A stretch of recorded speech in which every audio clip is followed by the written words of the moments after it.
Well, I can see you have a lot of good musicians in this church. You're blessed. Well, I was thankful that there was no flowery introduction, but I probably should share a couple of things just for way of background. First of all, we're thankful to be here today because sometimes when a trailer truck turns over, they can shut the highway down for a couple hours. And if that had been the case, we wouldn't have made it. So we're thankful. I was born to an Adventist pastor's home, although I don't believe that there's any such thing as a second generation Adventist. You have to be converted to be an Adventist. And so I had to have that experience. I do think it was a blessing to grow up in a pastor's home. And I've been able to serve the Lord my whole life. The largest period of time was spent in Wildwood. And probably at least quite a few of you have heard of Wildwood. I was the president for 27 years, finished in 2012. Since then, I've been serving as a pastor of one of Wildwood's churches. And I was blessed to be taken in the Army because then I was taken to Australia and I found the best wife you can find. And so she's here with me today and has been a blessing for over 50 years in my ministry. And I would say that I wouldn't be here today if it wasn't for the health message. I turned 81 this year. I'm able to work hard most of the day. Have to take a little more rest now, but the Lord has blessed. So I want to share with you the church's need for medical missionaries. Now, we've done a lot in regard to medical work, but it says it's supposed to be medical missionary work. Often the direction that things have gone is to the direction of very high prices, but that's not missionary work. So there's another kind of work that we as Seventh-day Adventists were called to do. And I thank the Lord for the privilege of serving in that area. In Zechariah 13, verse 1, it says, in that day, now it's the day that it's talking about is in our day, or at least it should be our day. And it will be very soon that this is going to be fulfilled. In that day, there shall be a fountain open to the house of David and to the inhabitants of Jerusalem for sin and for uncleanness. Now, don't get confused because it's offered to Jerusalem and to the house of David, because, as we know, God had to pass them by, and he had to establish the apostolic church. But the Bible still has those promises available to the Jewish people as well as to us.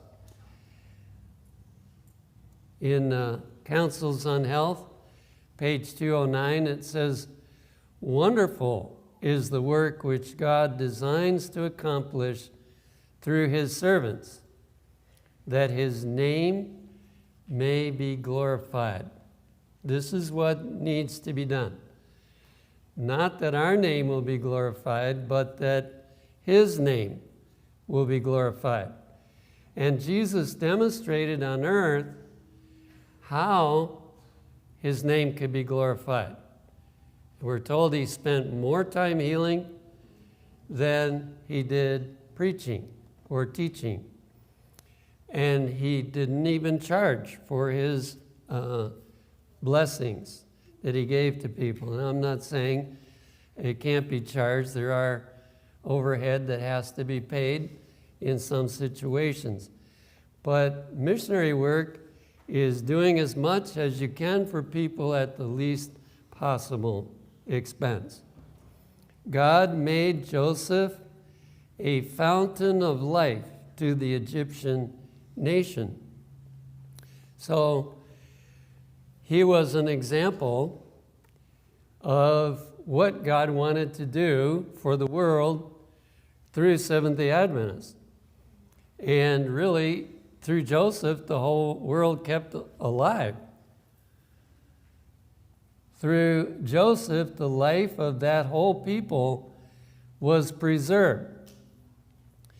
Through Daniel, God saved the life of all the wise men of Babylon. You know, they weren't very pleased with Daniel, I'm sure at times, but they owed their lives to his ability to interpret the king's dream. So always God's people are to be a big blessing. And these deliverances were as object lessons. So we're supposed to learn from that. They illustrated to the people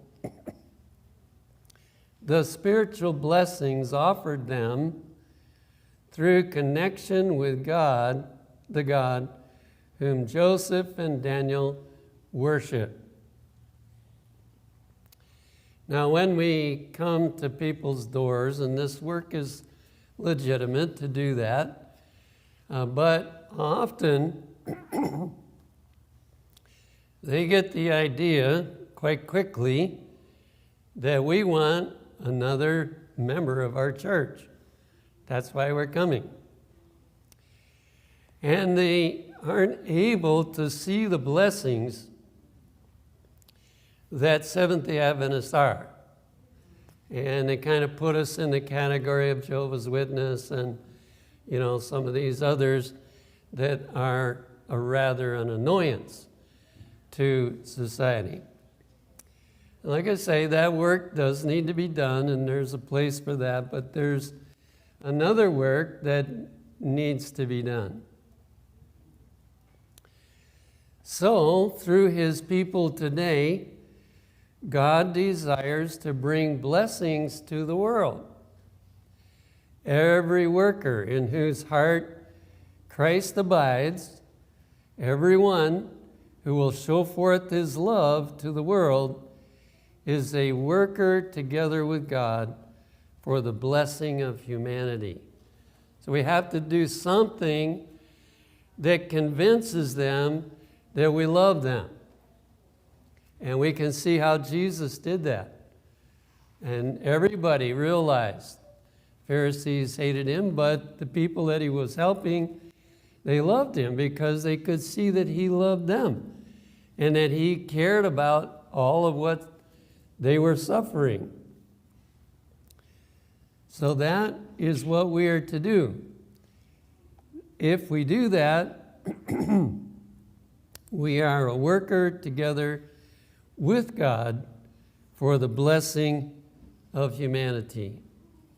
Now we have a health center there at Wildwood, and people come for 11 days or longer for a program, and usually when they first come, of course, they all have illnesses that brings them there. I wish they would come and learn how to stay healthy, but most people aren't interested in that till they get sick. And so when they first come, they're really skeptical. They are afraid we're going to try to make them an Adventist, or we're at least going to expose them to our doctrines and so on. But when that doesn't happen, and they start getting treatments and other things that improve their health, their whole attitude changes. And they occasionally we have somebody leave, but it's really rare. Most people go away just so thankful they came. Why? Because we love them. They saw that we loved them. We saw that we weren't pushing our religion on them, but we were just loving them and taking care of them. And so their attitude totally changed. And there's always a certain percentage of them that want to become Adventists after they've been loved for a while. As he receives from the Savior grace to impart to others, from his whole being flows forth the tide of spiritual life. Now, spiritual life includes health. And so it's kind of giving us a general covering of what happens. We do need to help people spiritually. When they are sick, almost always, they are needing spiritual help. But it's not doctrines. They need to understand forgiveness sometimes. They need to understand God's interest in helping them get well. And there's a lot of things that go before doctrine to help people feel loved. But this is a tide, it calls it a spiritual life. Christ came as the great physician to heal the wounds that sin has made in the human family.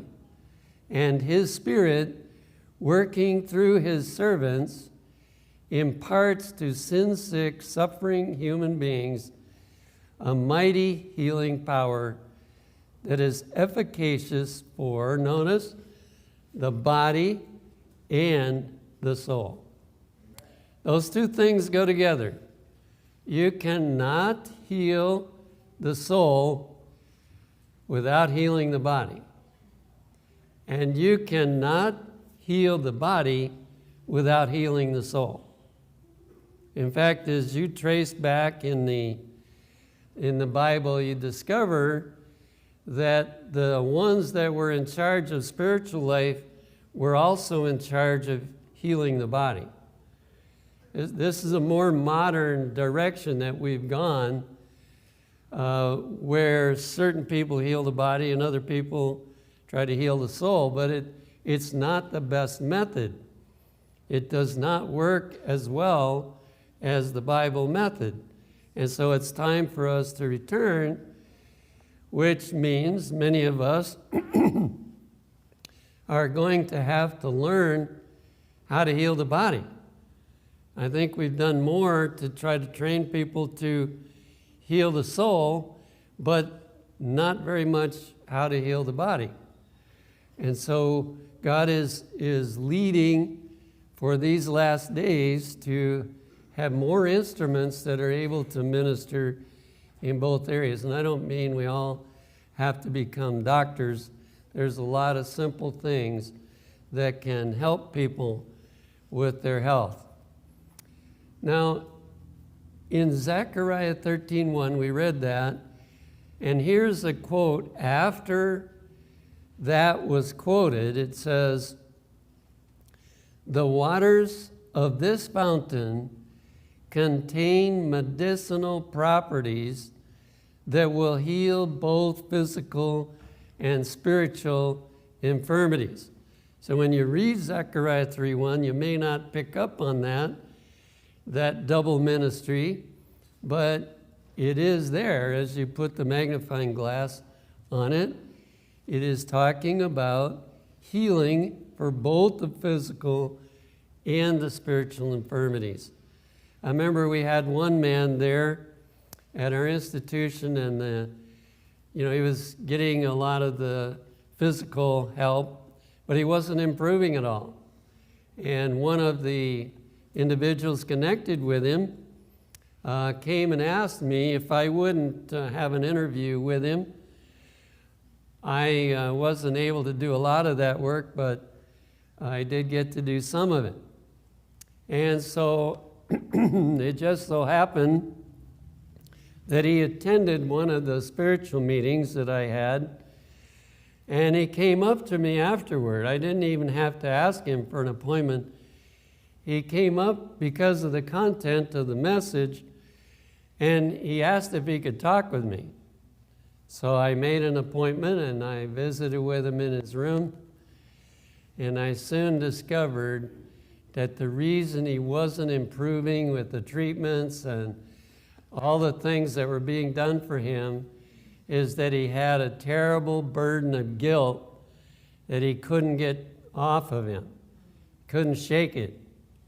And so I helped him with some spiritual understanding of how God looks at that and the fact that Jesus has already paid for all of that and that he doesn't need to carry that guilt.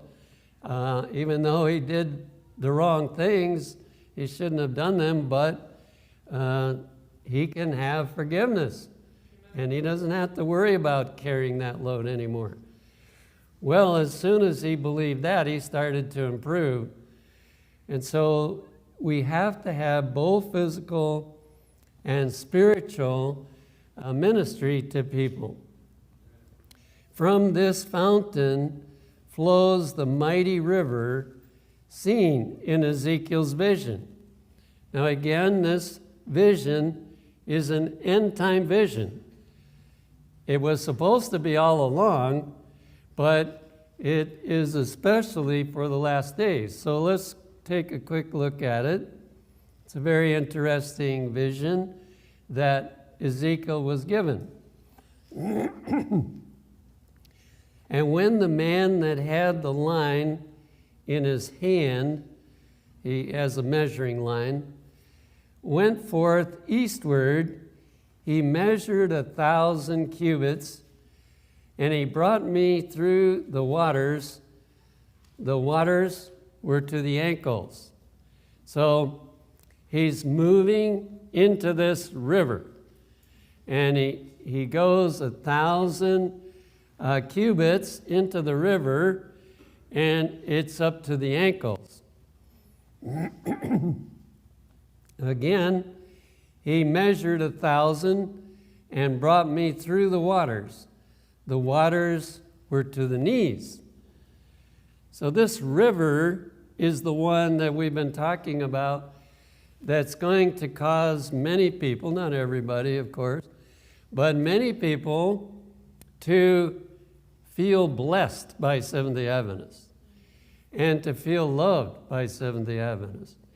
And so this is on the increase because more Adventists are getting involved, and the river's getting deeper now.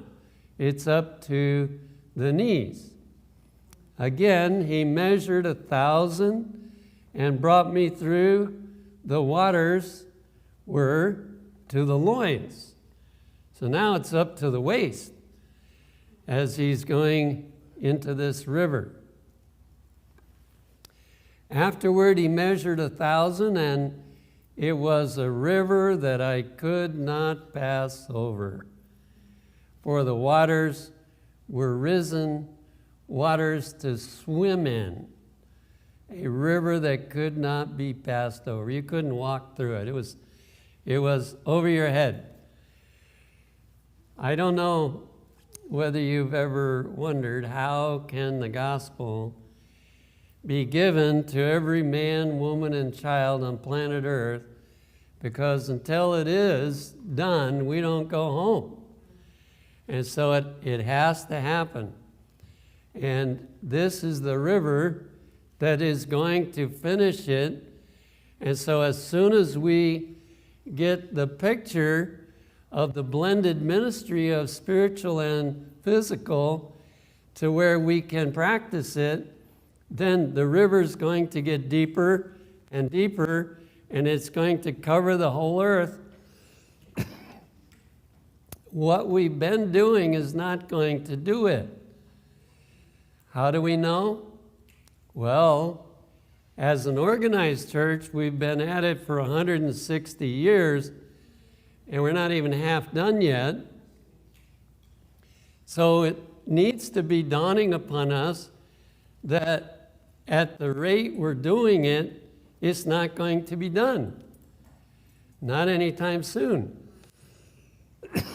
And yet, the signs are telling us that it's almost here. In fact, I'm surprised that the Sunday law hasn't happened already. It's just hanging there. Sorry, I had a cold not long ago and not totally over it. At the bank of the river were very many trees on the one side and on the other. Now, one of the symbols of people in the Bible is trees. So this river is flowing, and as every river shows us, that the trees that are on the bank of the river, they're really healthy and they're really strong. And so this is a tremendous blessing wherever this river goes. Then said he unto me, these waters issue out toward the east country and go down into the desert. That's the place where they need the help the most, the desert. And go into the sea. Sea is another symbol of people in the Bible. And so they pour out into all the earth, which being brought forth into the sea, the waters shall be healed.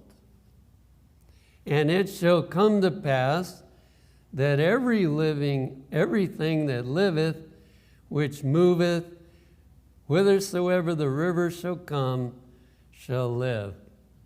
Wow, what a picture of the Seventh-day Adventist Church and what God wants us to become as we move out into all the earth. And by the river, upon the bank thereof, on this side and on that side, shall grow all trees for meat or food, whose leaf shall not fade, neither shall the fruit thereof be consumed. It shall bring forth new fruit according to his months, because their waters, they issued out of the sanctuary. Notice where it's coming from. That's where Jesus is, in the sanctuary up in heaven. And it didn't take that long for the investigative judgment. It really could have been finished long ago. But he's there in the sanctuary, and he's seeking to pour out this blessing. It shall bring forth new fruit according to his months, because their waters, they issued out of the sanctuary. And the fruit thereof shall be for meat or food, and the leaf thereof for medicine. Now, you have to be very observant of this passage to see what it's really talking about. Medicine here means the remedy. We have been given, as Seventh-day Adventists, all kinds of water treatments that will benefit people. In fact, my wife discovered one for high blood pressure. Most of her life, neither one of us had high blood pressure. But for somehow in our older years, we started having that difficulty. But we didn't want to take medicine. We wanted to find a natural means for bringing it down. Well, she discovered several things. Walking is one.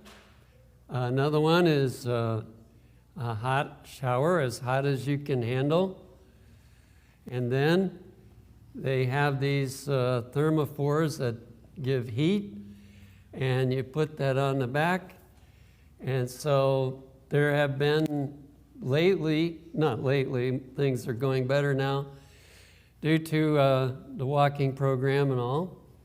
But occasionally, my blood pressure will be up. It doesn't go up during the day, but at night, it may be up to 170 or 80. And so I'll take a walk, I'll take a real hot shower, and put some heat on the back. And by the time I go to bed, it's down to 115. And so,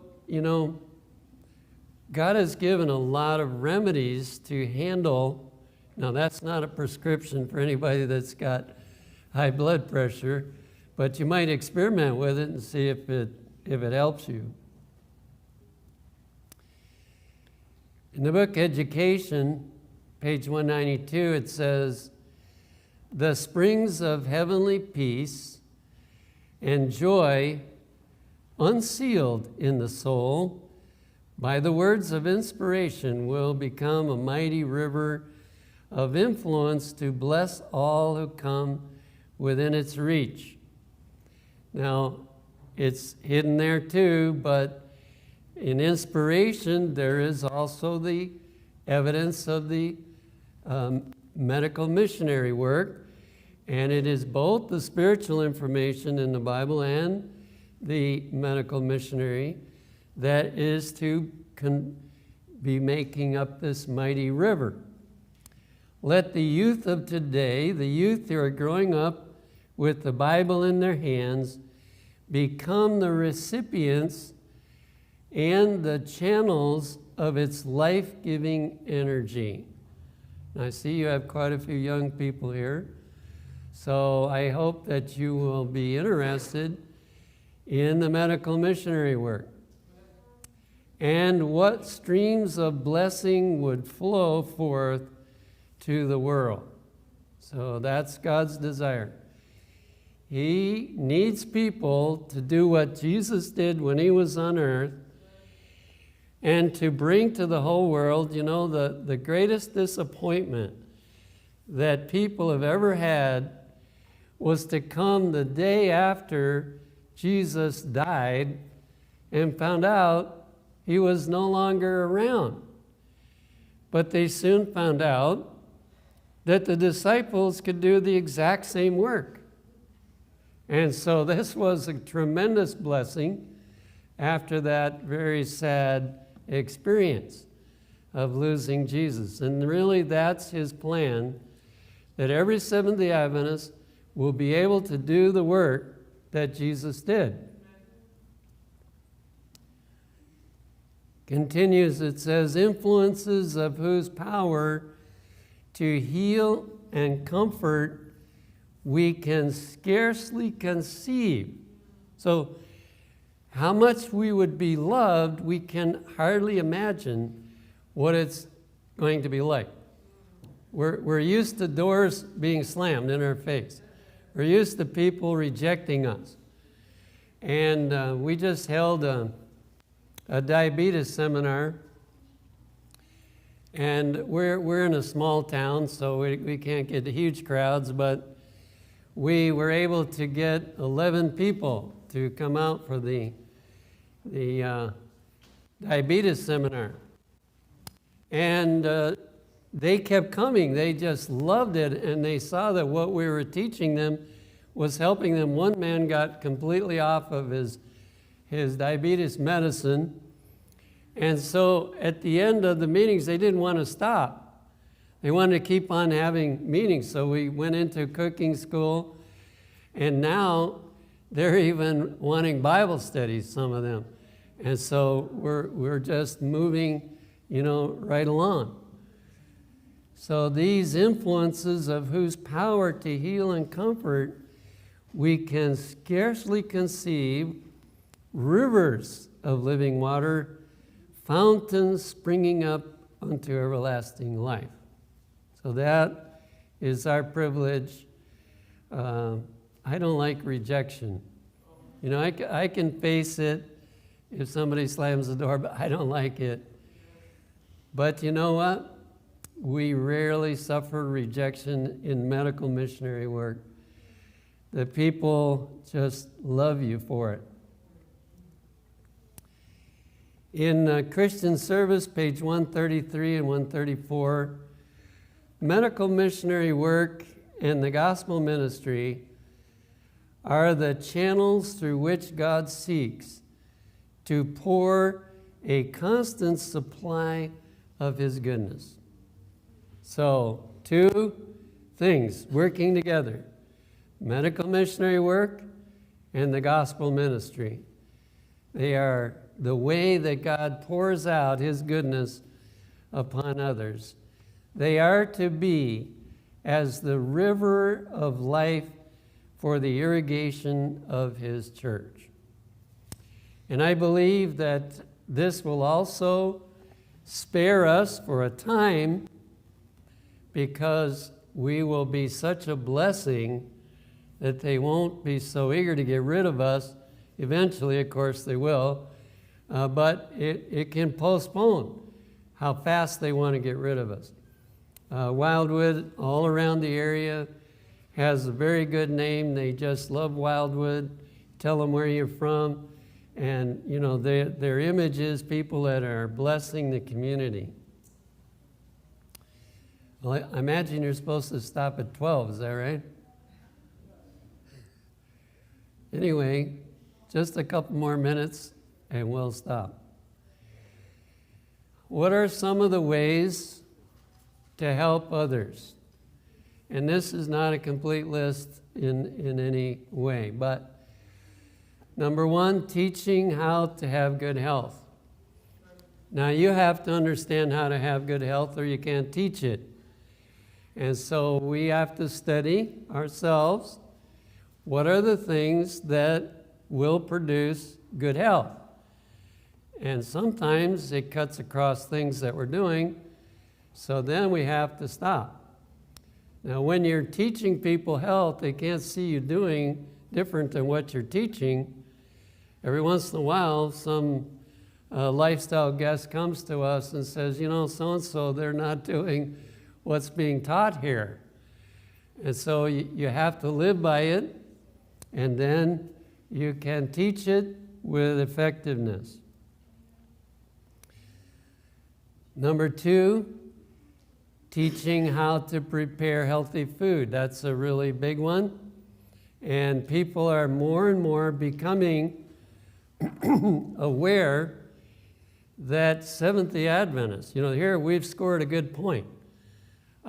Years ago, a study was done. Seventh-day Adventists live 7 years longer than the average Californian. Now they did another study, and I believe it's 12 years. But I think it could be more like 20 or 25 years if there was across the board a practice of the health message, and especially eating healthy food. Number three, building lifestyle centers. Now, they don't all have to be as big as Wildwood and Uchee Pines. There are many of them that are just small homes. It can take 2 or 3 people and give the blessing to those that need it. So there's a lot of room for lifestyle centers. Number 4, there needs to be an Adventist restaurant, and in bigger cities, more of them, where people can eat healthy food and start experiencing better health.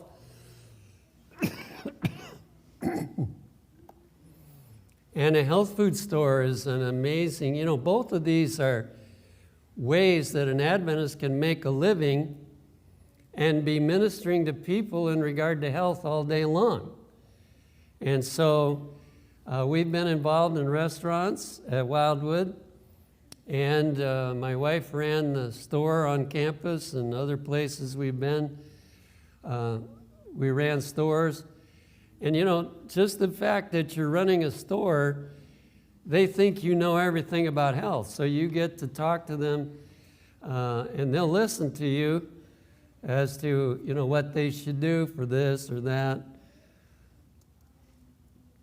Number 5, producing health foods.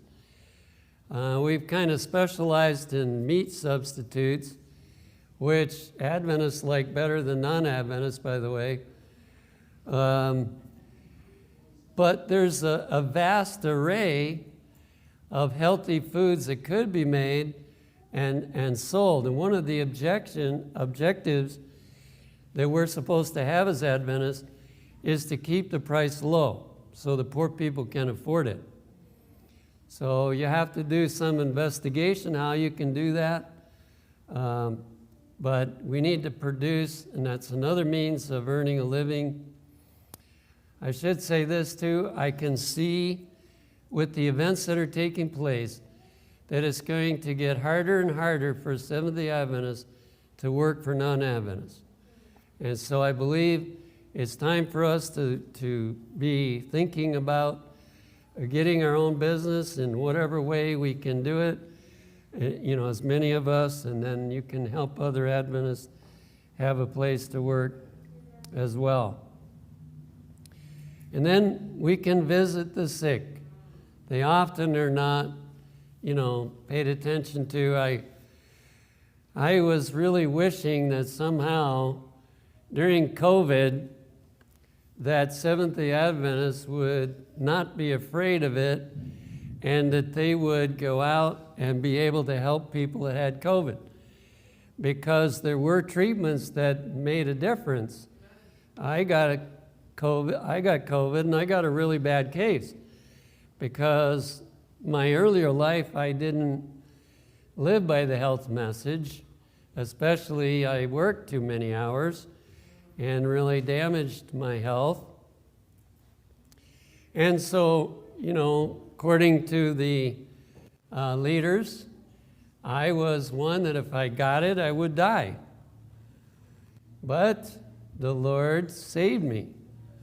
And one of the ways he did was through hydrotherapy to keep the lungs in healthy enough condition that they wouldn't, have to go in the hospital, because it was a very large percentage of people that went in the hospital that didn't make it out alive. Once they got on the ventilator, it was really unfortunate. So these things really pay off in all kinds of ways, and I hope that you have seen a little more of the vision. I'm sure some of you already had some of the vision, but to see the vision that God has for us, and one of the best places to learn about how to live healthfully is through the writings of Ellen White. If you read the scientific literature, there's lots of conflicting stuff. You need some kind of anchor to know which is good advice and which isn't.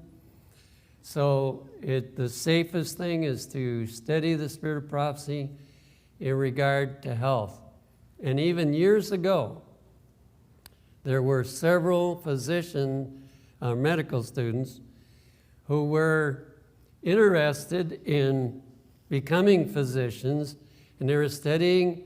In those days, they had to study in a worldly university to get that. But during their time of their study, they were studying the spirit of prophecy, and they put together a book compiled about a lot of different issues in Ellen White's writings, and it's called Healthful Living. And so this is really valuable, as well as many other of her books. So may God bless you to be increasing that river and to find that more people love you instead of dislike you.